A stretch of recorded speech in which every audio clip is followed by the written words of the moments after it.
네, 여러분 안녕하십니까. 오늘은 영어 성적 올리는 방법에 대한 말씀을 드려볼까 합니다.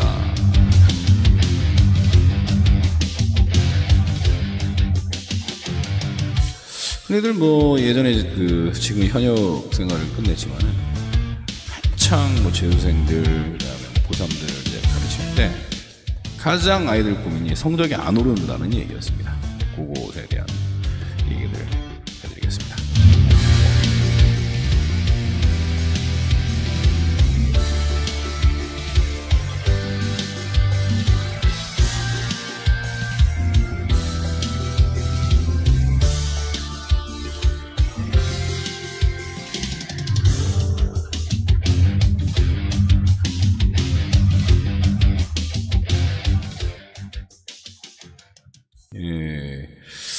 음악이 좀 길었나요? 제가 옛날 사람이라서 그런지 항상 방송의 초반에는 음악이 들어가야 된다. 그것도 제가 좋아하는 락 음악이 들어가야 된다. 이런 고집이 좀 있어서 오늘도 좀 음악을 좀 깔아봤습니다. 영어 성적, 참 저도 사실은 굉장히 영어 성적에 대해서 고민하는 학생들을 보면서 내가 애들 못 가르치나 이런 생각들을 한 적이 있어요. 왜냐하면 성심성 있고 가르친다고 하는데 성적이 안 올라. 그래서 참 이게 답답했던 적이 있었는데 그 부분에 대한 의문점을 좀 풀어드리도록 하겠습니다. 이게 오늘 제가 유튜브에도 올리지만 이제 블로그에도 올릴 내용인데, 제가 한 10년 전인가? 그 후배 강사, 지금은 거의 연락 못하고 있는데, 아무튼 굉장히 잘생긴 30대 초반에 수학 강사가 한 분 있었어요. 근데 이제 강사들이 강의도 하고 하지만은 사실 미래에 대한 좀 두려움이 있거든요. 사실 수학 강사면은 미래에 대한 두려움을 가질 필요도 없을 정도로 잘 나가는 사람들이 있는 반면에, 또 이제 이 학원 강사가 사실은 실력도 실력이지만 또 라인이 좋아야 되거든. 그래서 이제 친구가 아직은 대입종합반이나 재수생 이쪽으로 이제 풀지를 못하고, 그래서 일반 자기 스케일에 비해서 좀 작은 그런 학원에서 활동을 하고 있었고, 근데 인기는 되게 좋았어요. 수학 선생님이지, 또 잘생겼지, 강의도 잘하지. 근데 하루는 전화가 왔어. 예전에 제가 이제 시범 강의를 어떤 재수생 강의 학원에서 한 적이 있었는데, 거기서 이제 좀 인상적으로 봤나 봐요. 형님, 저 영어 과외 좀 해주시죠.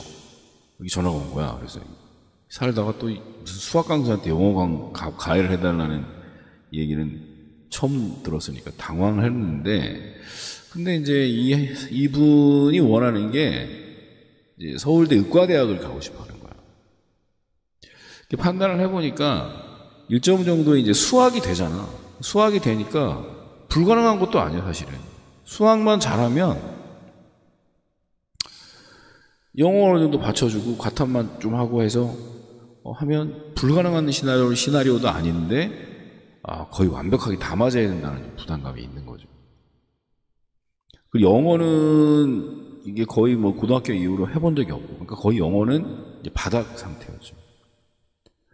근데 이제 이 목표의식이 뚜렷하기 때문에 굉장히 성실했다. 그래서 제가 주문하는 거는 다 해왔어. 그러니까 이제 보통 고등학생들 수업을 할 때 가장 재수생 좀 다르지만 답답한 건 이거 해라? 그게 안 돼. 절실하지가 않은 거야, 지금. 이게 공부하고 자기 인생이 아직 매치가 잘 안 되는 거지. 물론 요즘은 딱히 좋은 대학을 나와야 좋은 인생을 산다 이런 건 아니지만, 최소한 그래도 좋은 대학을 나올수록 확률은 높잖아요. 그죠?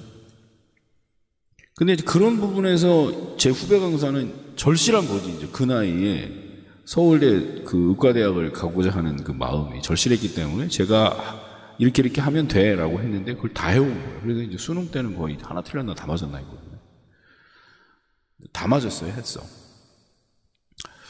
어쨌거나 근데 영어 거의 뭐 수능 시험 보면 진짜 한 3, 40점밖에 안 나오는 그 상태에서 그냥 이렇게 확 올렸다는 거는, 왜냐하면 다 까먹었잖아. 나이도 먹고. 그래서 이제 첫 번째로 가장 걱정했던 거는 독해를 해야 되니까, 독해를 하려면 그래도 기본적으로 단어만 가지고 독해가 안 돼요. 이게 만만한 것 같아도, 특히나 빈칸 문제 같은 경우는 거의 우리말로 다 들어와야 이 빈칸 그 주제를 빵꾸를 뚫었을 때, 주제 완성의 소재를 빵꾸를 뚫었을 때, 또 소재의 반대의 소재에 대한 빵꾸를 뚫었을 때, 그 주제의 반대의 대립적 구조를 빵꾸를 뚫었을 때, 이걸 알려면 해석이 이제 우리말로 들어와야 돼. 근데 아직도 건방진 생각을 하는 게, 지들이 무슨 영어 공부를 얼마나 했다고 영어 뉘앙스를 느끼고 이렇게 지랄을 떠는, 그게 아니라니까. 그렇게 풀 수 있는 문제는 뭐 분위기 문제, 이 기본적으로 감정을 찾는 문제 같은 경우는 가능한데, 빈칸은 그게 안 된단 말이에요. 그래서 이제 제가 말씀을 드렸어요, 후배한테. 자, 기본적으로 필요한 문법을 잡는다라고 하는 것은 불가능하다, 지금 이 남은 시간에. 그러니까 해석에 필요한 것만 하자. 즉 ing를 보면 이게 해석을 것으로 할지 니은으로 할지 분사구문으로 할지를 한눈에 알아보는 정도, 그리고 who를 만나면 얘를 누가로 해야 될지 해석을 하는 관계대명사로 알아보는 정도, 이 정도. 그러니까 가장 기본적인 그 영어가 약한 사람들이 가장 빠르게 수능 영어의 해석 위주의 공부를 하는 것은 바로 그 정도의 문법사항을 익히는 거예요. 이것도 안 하고 영어 공부하겠다는 얘기는 도둑놈의 심보고, 뭐 요즘에는 보니까 영어 비중이 약해져서 뭐 2등급만 맞아도 되는 학교도 있고 뭐 그래요. 어쨌든 근데 2등급도 80점이야. 그러려면 거의 한 4개? 50문제니까 50문제니까 4개가 아니라 10개 정도. 근데 이제 좀 비중이 높은 게 있으니까 2점씩 했을 때, 그렇지, 한 그래도 이 6, 7개 정도까지. 그러려면 기본적으로 빈칸을 좀 맞아주고 해줘야 된다는 얘기지. 그러려면 체계적으로 완벽하게 영어의 독해를 위한 그 영어 문법을 잡고 이건 안 돼. 무슨 뭐 맨투맨 보고 이런 스타일로 공부해서는 도저히 안 되는 거고요.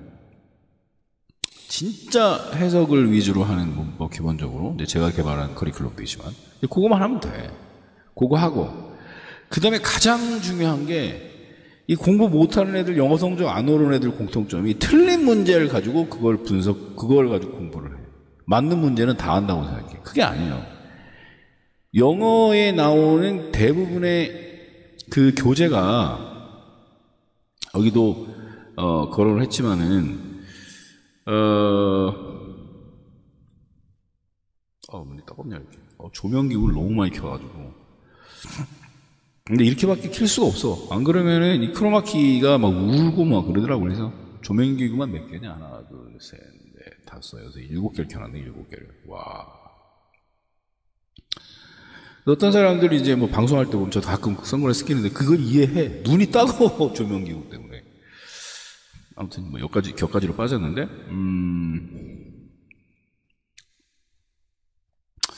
제가 무슨 말을 하려고 하냐면, 여기 써놨는데 없어졌나? 여기 있다. 여기 보시면 우리나라에서 발행되는 경어 교재는 거의 100% 문제집 형식이에요. 뭐 교과서처럼 지문을 쭉 주고 뭐 스토리 쓰고 이게 아니라 딱 수능 문제처럼 생긴 그 네모칸 안에 영어 지문을 주고 답 고르는 문제. 이거를 문제집이라고 생각하는데 교재란 말이에요. 여러분들이 공부하는 교재. 이 교재를 보면서 우리가 뭐를 해야 돼? 자기가 모르는 걸 뽑아내고 다음번에 이런 게 나왔을 때 맞춰야 되는 그런 훈련을 해야 되잖아. 그래서 틀린 문제든 맞는 문제든 꼼꼼히 체크해서, 왜냐하면 그 가장 좋은 문제집은 모의고사예요. 모의고사 문제집이 가장 좋은 문제집이야. 거기에 나오는 표현은 100% 다시 나올 가능성이 있으니까. 문제는 다시 나오지 않지만 표현은 나온단 말이죠. 그래서 거기에 나오는 단어는 무조건 잡아야 되고, 그 다음에 거기서 모르는 해석법, 이게 어떻게 이렇게 해석이 되지? 하는 해석법. 다음번에 그런 게 나타나도 정확히 해석할 수 있는 구문적인 완벽한 이해. 이런 것들이 쌓여야 돼. 그래서 제 후배는 그때 당시에 이제 EBS 비중이 높았거든요. EBS에 나오는 고민을 좀 했는데, 내 생각에는 EBS에 나오는 단어를 모르는 것만 다 잡아도 어렵지는 않을 거다. 왜냐면 EBS 단어 수준이 높거든, 되게. 토익보다 높아요. 그래서 EBS는 고등학교 과정이 아닙니다. 단어 수준이.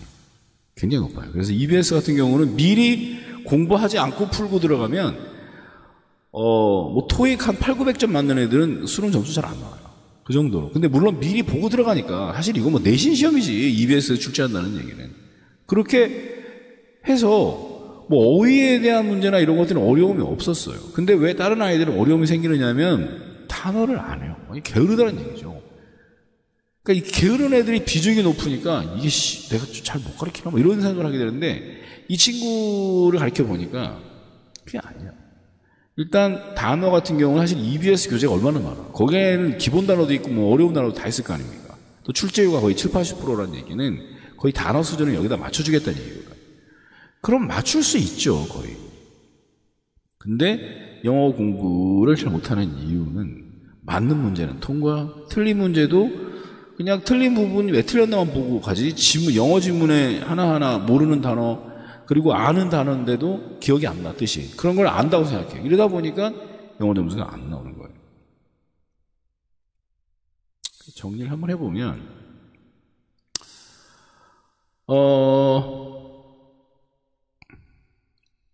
네. 해석에 필요한 최소 문법은 완성이 필요하다. 깊숙하게 들어갈 필요는 없지. 투부정사의 뭐 형성 배경이라든지 있다고 게 필요한 게 아니라 투부정사 앞에 명사가 있으면 해석을 이렇게 한다. 뭐 일단 빠르게 해석하는 방법. 뭐 그다음에 ing에 대한 해석 방식의 구분. ing 앞에 명사가 있으면 니은으로 해석하고. 뭐 ing 앞에 니은이 없는데 주어 자리, 목적어 자리, 보고 자리 오면 것으로 해석하고. 문장 구조 밖에 있는 것은 뭐 분사 구문으로 뭐 주로 뭐 할 때문에 면자라도 그리거나 면서 중에 하나 대입해서 한다. 뭐 이런 식이에요. 그 정도는 자리를 잡아야 돼. 그 다음에 지문에 모르는 단어가 나왔다 그러면 무조건 잡아야 돼. 일도 없이. 그렇게 해도 까먹거든. 일도 없이 잡는다라는 것은 까먹기 때문에 그러는 거예요. 계속 잡고 외우고. 그 다음에 그 빈칸 문제 같은 경우는 자기는 뭐 영어를 한국말로 바꾸지 않아요. 뭐 그러면서 건방진 애들이 있어요, 되게. 안 바꾸는데 걔가 그럼 영어적으로 사고를 하는 사람이라면 상관이 없어요. 근데 그게 아니면 모국어로 확실하게 바꿔야 빈칸 문제의 디테일함에 대비할 수 있다. 안 그러면 못 풀어. 뭐 스킬을 연습을 해도 스킬이라는 게 빈칸 문제의 스킬이라는 게 기본적으로 주제 찾고 그 각 빵꾸가 주제를 완성해주는 소재적 측면이냐, 아니면 소재는 나와 있는데 주제를 완성해야 되는 부분에 블랭크냐. 근데 그것도 사실 어휘력과 직결되는 부분이긴 하죠. 어휘를 모르면 못 풀죠. 그러니까 빈칸 문제는 어휘력도 있어야 되고 해석력이 모국어로 완벽히 옮겨지거나 아니면 영어가 완전히 우리말처럼 느껴지거나 둘 중에 하나가 돼야 돼요. 쉬운 문제는 풀지만 어려운 문제는 못 풀어요. 오답률이 거의 뭐 70%까지 가는 문제가 있으니까. 그 다음에 가장 조심해야 되는 게 알고 있다고 느끼는 단어인데 우리말로 못 옮기는 거. 이런 건 모르는 단어거든요. 자기 뉘앙스는 느껴요. 건방진 얘기를 하잖아요. 그러니까 이 똥꼬빵 떠는 아이들이 가장 큰 문제야. 영어 성적 안 나오는 애들이. 이제 그런 것들만 바꿔주면 되는데 또 뭐 강사들 많이 얘기 듣잖아. 뭐 자기가 들었던 강사는 이렇게 얘기해요. 그러는데 영어 강사가요, 스킬 위주로 영어 하려고 하면 대학교를 영어 관련 대학을 뭐 하려고 합니까? 전 영어가 전공이거든요. 그 전공을 했던 선생님들로부터 배우는 것은 영어를 배우는 거지, 통박 뭐 이렇게 해서 푼다 이런 걸 배우는 게 아니란 말이에요. 그런 거는 진짜 뭐 단기간에 뭐 3, 40점이라도 맞아야 되는 애들한테 적합하지, 만점을 지향하는 애들한테 그게 뭐가 필요합니까? 근데 이제 학원이라고 하는 이 교육 산업이 이제 흥행하려다 보니까 별 편법이 다 나오는 거지만, 완벽하게 이제 국어적인 능력이 있고 그 국어적 능력에 영어 해석이 되면 사실 영어가 뭐 국어 문제처럼 어렵습니까? 논리적으로 그렇진 않아요. 그 다음 예, 어려운 구문은 반드시 구문에 대해서 우습게 보는데 구문은 이제 일정 정도 뭐 쉽게 얘기하면 이런 거죠. 뭐 이디즈 다음에 뭐 그 투부정사가 나오고 이디즈 판단이 나오면 진주어 가주어 문장인데 쉬운 예를 들어서 그런 것들을 빨리 이렇게 해석을 하고 이은 해석이 안 되고 뒤에 투부정사가 그 자리에 있는데 그런 식의 정해진 약속의 그 문장들이 있단 말이에요. 그런 것들을 우리가 빨리빨리 해석할 수 있는 방법이 필요하다. 그런 부분에 대해서 많이 익혀야 해석이 빨라진다는 얘기죠. 왜냐하면 한 문장을 해석을 하는데 한 3, 40초 만에 다 그 문장의 해석이 들어와야 되는데 물론 다 읽지 않으니까 그런 것들은 스킬이 필요해. 이런 것들은 여기만 이런 정도 읽어보고지 찍어라가 아니야. 읽어봐 이렇게. 네. 그러면 답이 나오는구나 있다는 것이고 그 다음에 또 구문이 약한 애들은 또 영어 지문을 읽지를 못해 해석을 못해. 그래서 틀린단 말이에요. 결론적으로 이제 그런 어려움들이 있는 거죠. 자, 정리해 드렸습니다. 어떻게? 해석에 필요한 최소한 부분 완성해야 된다. 지문에 나오는 모르는다는 일도 없이 해라. 어려운 문제는 우리말로 완벽히 옮길 수 있어야 된다. 최소한 빈칸 문제라도. 알고 있다고 느끼는데 우리말로 옮기지 못하는 익숙한 단어는 새로 완벽히 익혀야 한다.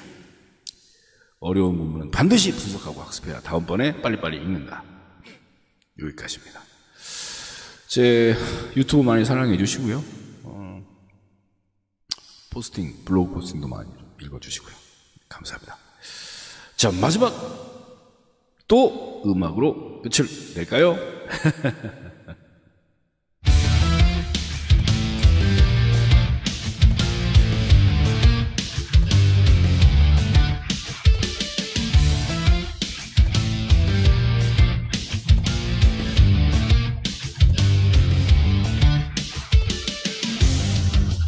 예. 참고로, 아닙니다.